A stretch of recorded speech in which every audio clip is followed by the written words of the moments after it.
'Officer on duty' అనే ఈ cinema కరెక్ట్‌గా 1 మంత్ బ్యాక్ రిలీజ్ అయ్యి మలయాళంలో పెద్ద హిట్ అయింది. రేపు తెలుగు స్టేట్స్‌లో తెలుగు డబ్ వెర్షన్‌ని రిలీజ్ చేస్తున్నారు. నేను మలయాళం వెర్షనే చూసా.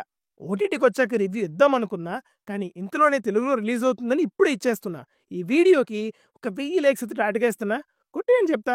అండ్ మన ఛానెల్‌ని సబ్స్క్రైబ్ చేసుకుంటే ప్రతి మూవీ రివ్యూ అందరికంటే ముందే మీరు చూసేయొచ్చు. Now coming to the story line. Harish Shankar అనే ఒక యాంగ్రీ పోలీస్‌కి ఒక గోల్డ్ చైన్ రిలేటెడ్ కేసు వస్తుంది. ఆ చిన్న కేసు ఇన్వెస్టిగేషన్‌లో కొన్ని భయంకరమైన నిజాలు తెలుస్తాయి. ఆ నిజాలేంటి? ఇన్వెస్టిగేషన్ ఎలా సాగింది అనేది remaining part of the film. Now coming to the positives. Movie concept చాలా బాగుంది. ఒక సామెత గుర్తొచ్చిందండి. అదే తీగని లాగితే డొంకంతా కదిలినట్టు ఒక చిన్న పెటీ కేస్‌గా స్టార్ట్ అయ్యి అది సాల్వ్ చేయడానికి వెళ్తే ఒక గ్రూసమ్ అండ్ షాకింగ్ క్రైమ్స్ అన్నీ బయటపడుతుండడం చాలా బాగా అనిపించింది. అట్ ద సేమ్ టైమ్ ఇలాంటి కాన్సెప్ట్ చుట్టూ రాసుకున్న స్టోరీ కూడా అదే లెవెల్ ఇంపాక్ట్‌ఫుల్‌గా అనిపించింది. స్టోరీయే కాదు, స్క్రీన్ ప్లేని కూడా చాలా టైట్‌గా ప్యాక్‌గా రాసుకున్నారు. అంటే ఎక్కడ మనకి రిలాక్స్ అవ్వనివ్వకుండా స్క్రీన్‌కి హుక్ అయ్యేలా డిజైన్ చేసుకున్నారు. Direction and execution by Jeethu Ashraf is good. ఇలాంటి మూవీస్‌కి ఆ ఇన్వెస్టిగేషన్ పార్ట్ ఎంత బాగుంటే అంత హుక్ అయ్యి చూస్తాం.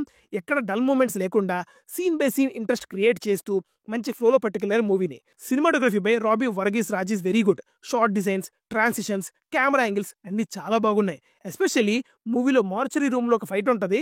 అందులో షార్ట్స్ అండ్ పిక్చరైజేషన్ భలే ఉంటుంది. BGM by Jakes Bejoy is excellent. ముఖ్యంగా ఇన్వెస్టిగేషన్ ప్రాసెస్‌లో అండ్ సీరియస్ సీన్స్‌లో అయితే ర్యాంప్ ఆడించాడన్న. సీన్స్‌లోని ఆ టెన్షన్‌ని, థ్రిల్ ఫ్యాక్టర్‌ని మిస్ అవ్వకుండా బాగా కాంప్లిమెంటరీ అయ్యేలా ఇచ్చాడు. ఇంకొక main positive villains and their characterisations. సినిమాలో చాలా మంది విలన్లు ఉంటారు. అండ్ వాళ్ళు వచ్చిన ప్రతిసారి మనకి కూడా చిరాకు వస్తది. ఏంట్రా వీళ్ళని తిట్టుకుంటాం. ఆ లెవెల్ ఇంపాక్ట్ ఇచ్చారు మరి. Now coming to the negatives. Story and execution బాగానే ఉన్నాయి కానీ ఈ మూవీలో వచ్చే కొన్ని సబ్ ప్లాట్స్ అన్‌ఫినిష్డ్‌గా అనిపించాయి. అండ్ స్టోరీ టెల్లింగ్ రెగ్యులర్‌గానే ఉంటుంది. కొన్ని సీన్స్‌ని మనం ఈజీగా ప్రిడిక్ట్ చేయగలం. ఆ ప్రిడిక్టబిలిటీ వల్ల కొద్దిగా ఇంపాక్ట్ అయితే తగ్గింది. స్క్రీన్ ప్లే టైట్‌గా ఉండడం వల్ల స్టోరీ టెల్లింగ్ రెగ్యులర్‌గా ఉన్నా కూడా అలా హుక్కే ఉండగలుగుతాం. Investigative depth and mass elements balance చేయాలని ట్రై చేశారు. కానీ టోన్ అనీవెన్‌గా అనిపించింది. దానివల్ల ఇంపాక్ట్ అయితే తగ్గింది.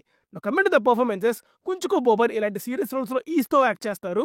ఇక్కడ కూడా మినిమల్ ఎక్స్‌ప్రెషన్స్‌తో సీన్స్‌లో డెప్త్‌ని బాగా కన్వే చేశారు. మూవీని తన షోల్డర్స్ మీద క్యారీ చేశారు. ప్రియమైన క్యారెక్టర్‌కి స్క్రీన్ టైమ్ తక్కువ ఉన్నా కూడా ఆవిడ స్ట్రాంగ్ ప్రెజెన్స్‌తో ఇంప్రెస్ చేస్తారు. విలన్ గ్యాంగ్ కూడా చాలా స్ట్రాంగ్ ఇంపాక్ట్ ఇచ్చారు. The film at it is with a good first half and a decent second half. It's a good film. Watch this film for it's technical brilliance and performances. But story telling కొద్దిగా ప్రెడిక్టబుల్‌గా ఉంటుంది మరి.